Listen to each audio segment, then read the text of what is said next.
Hey what's up guys, welcome back to my channel. तो आज हम यहाँ पे बात करने वाले आईएनएस चक्रा के बारे में। साथ ही साथ हम ये भी जानेंगे कि आईएनएस चक्रा को इतनी जल्दी रशिया को देने का जो कारण है वो क्या था। तो आप लोगों को एक बात पता होनी चाहिए कि इंडिया ने यहाँ पे एनपीटी पे साइन नहीं किया हुआ है। इस वजह से जो न्यूक्लियर सबमरीन है वो हम इसको परचेज नहीं कर सकते। लेकिन यहाँ पे जो चीज़ें थी कि हम न्यूक्लियर सबमरीन को लीज करने का जो ऑप्शन है वो हमारे पास था। साथ ही साथ इंडियन नेवी की जो प्लानिंग थी कि इसको 10 साल हम यूज़ करने के बाद इसको हम यहाँ पे परचेस कर लेंगे कम दामों पे, जो कि आने वाले समय में हमारे जो ट्रूप्स हैं उनको भी ट्रेन करेंगे। साथ ही साथ जो फ्लीट में एक न्यूक्लियर अटैक जो सबमरीन है वो भी रहने वाली है। हालांकि ये जो सबमरीन थी ये हमें 2010 में ही मिलने वाली थी, लेकिन इसका जो टाइम है वो हमें 2012 में मिला। साथ ही साथ जो 2010 में न मिलने का कारण है वो एक काफ़ी बड़ा एक्सीडेंट था, यानी कि रशियन नेवी में इसको नेप्रा के नाम से जाना जाता था। तो नेप्रा सबमरीन में यानी कि आईएनएस चक्रा में ही यहाँ पे गलती से फायर एक्सटिंग्विशन सिस्टम, जो कि on board fire extinguishing system होते हैं, वो एक्सीडेंटली एक्टिवेट हो गए, जहाँ पे जो टॉक्सिक फियोन गैस है वो यहाँ पे निकलने लगी, जिससे भी करीबन जो 20 पर्सनल्स हैं उनकी जान चली गई थी, यानी कि रशियन नेवी पर्सनल्स की, जिसकी वजह से ये जो डिले है वो यहाँ पे हुआ। और ये जो सबमरीन है वो हमें 2012 में मिली थी। तो 2012 में मिलने के बाद इस सबमरीन ने काफ़ी लंबे समय तक सर्व किया। साथ ही साथ जो हमारे ट्रूप्स हैं उनको भी अच्छी खासी ट्रेनिंग मिली थी एक न्यूक्लियर अटैक सबमरीन को किस तरीके से यूज़ करना है। लेकिन अक्टूबर 2017 में आईएनएस चक्रा जब विशाखापट्टनम पोर्ट में एंटर कर रही थी, यानी कि विशाखापट्टनम हार्बर में एंटर कर रही थी, तो इसका जो एक्सीडेंट है वो यहाँ पे हुआ था, जहाँ पे इसका जो सोनार डोम है वो डैमेज हो चुका था। तो सोनार डोम डैमेज होने का मतलब ये है कि इसने अपनी कैपेबिलिटी खो दी थी किसी भी एनिमी थ्रेट्स को डिटेक्ट करने के लिए, चाहे वो सरफेस शिप्स हों या फिर अंडर वाटर हों। इसकी जो कैपेबिलिटी है वो नहीं रही थी। इसके अलावा ये जो सबमरीन है करीबन 1 साल के लिए ड्राई डॉक में रही थी।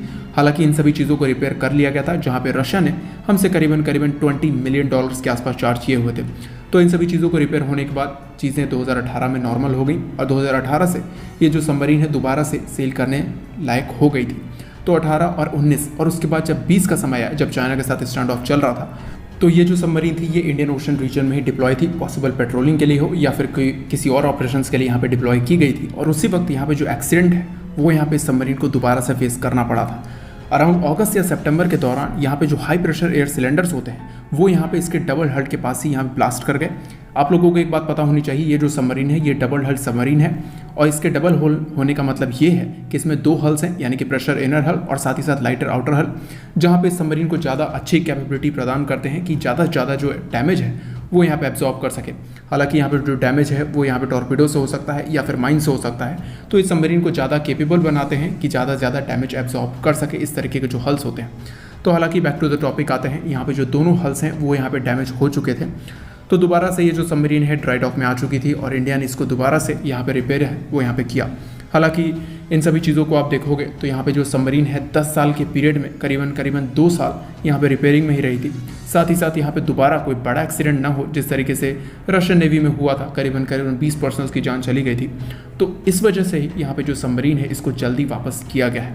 हालांकि अब इंडिया के पास कोई भी न्यूक्लियर अटैक सबमरीन्स नहीं है, और ये चीज़ें शो करती हैं इंडियन नेवी, इंडियन गवर्नमेंट और साथ ही साथ पॉलिसी मेकर्स के एक पुअर प्लानिंग को। साथ ही साथ डेफिनेटली यहाँ पे जो बजट है वो मैटर करता है। लेकिन अगर इन सभी चीज़ों को देखा जाए तो ये सारे जो प्लान्स आज के समय में निकल के आ रहे हैं, P75I हो गया या फिर P75 हो गया, ये सारी चीज़ें करीबन 20 से 30 साल पुरानी हैं और अब तक इन्हें पूरी तरीके से फाइनलाइज नहीं किया गया है।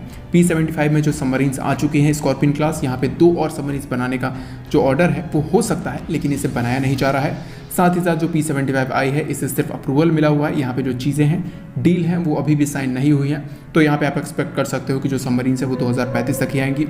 P76 की बात रही तो यहाँ पे जो सबमरीन्स है वो पॉसिबल हैं कि उसके थोड़े और डिले होने वाला है, हो सकता है कि वो 2040 तक ही शामिल होने वाली हैं। हालांकि देखना ये है कि S4 और S4 स्टार जो सबमरीन्स है वो कब तक इंडियन नेवी यहाँ पे निकल के आती है, क्योंकि उसकी जो कंस्ट्रक्शन है वो ऑलमोस्ट कंप्लीट हो चुकी है। अब देखना ये है कि कब उसको यहाँ पे इंडियन नेवी जो है वो यहाँ पे रिवेल करती है। तो आज के वीडियो के लिए इतना ही। अपना ओपिनियन जो है वो कमेंट सेक्शन में ज़रूर दें। जय हिंद।